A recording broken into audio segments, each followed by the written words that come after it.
Hola, ¿cómo está? Soy Michelson Borges y me acompaña aquí en el estudio el doctor Julián del Boza. Doctor en psicología, nosotros escribimos juntos el libro El Poder de la Esperanza. Hoy vamos a charlar un rato sobre la cuestión del sentimiento de culpa. ¿Cómo está, doctor Julián? Bien, muy amable por haberme invitado. Un placer hablar con usted sobre esos temas tan importantes. Bien, hay dos tipos de culpa, la culpa real y la culpa imaginaria. Eso está en el libro también, tratamos de eso en el libro. ¿Cómo diferenciar entre una y otra? La real es buena, la imaginaria es mala.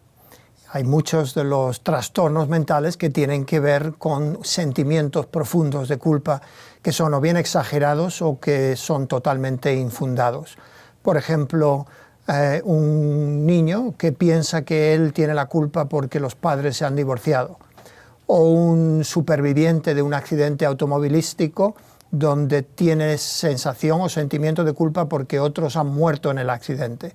Esto es una cuestión patológica que hay que cuidar de alguna manera interviniendo.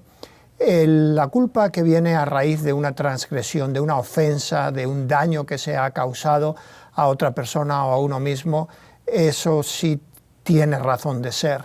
Estamos equipados con una conciencia y la conciencia y también nuestros principios, nuestros valores nos indican cuándo hay culpa.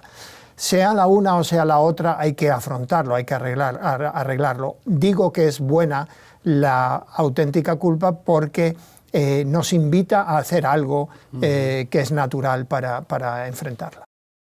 Entonces, la concepción inadecuada, equivocada acerca de Dios y de la religión, ¿también puede ser un problema en este caso? También.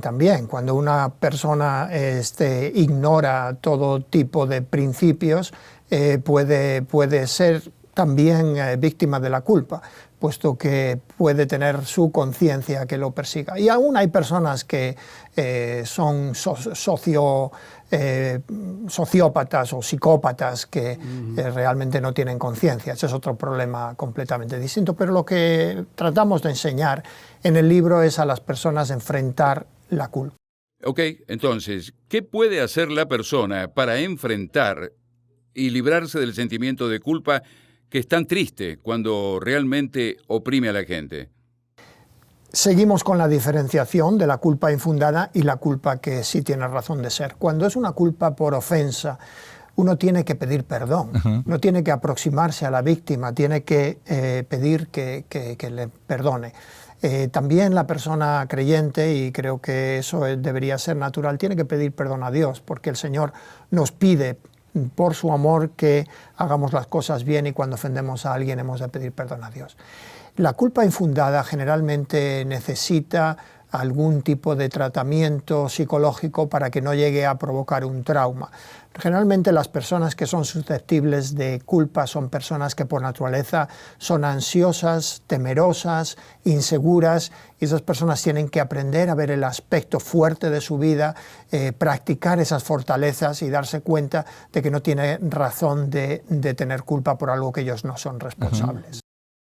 Una de las historias bíblicas más cargadas de esperanza y que realmente revelan el carácter de nuestro Dios perdonador, de nuestro Padre de amor, es la parábola del Hijo Pródigo. Si tienes una Biblia, podrás conferir la historia en tu Biblia en los Evangelios. Esa historia que muestra un hijo rebelde que decide pedir por adelantado su parte de la herencia, la parte que le cabía en la herencia de la familia, que naturalmente es una ofensa a su padre. Él entonces sale de casa, gasta todo el dinero con placeres, cosas ilícitas, y cuando él estaba en la miseria, ya había perdido todo el dinero. Él resuelve entonces volver a casa, pero creyendo que su padre le recibirá como un esclavo o algo semejante. Cuando él se acerca a su casa, se da cuenta que su padre ya le estaba esperando con los brazos abiertos. Él no sorprende a su padre porque su padre ya estaba a su espera. Y cuando se acerca, su padre lo abraza.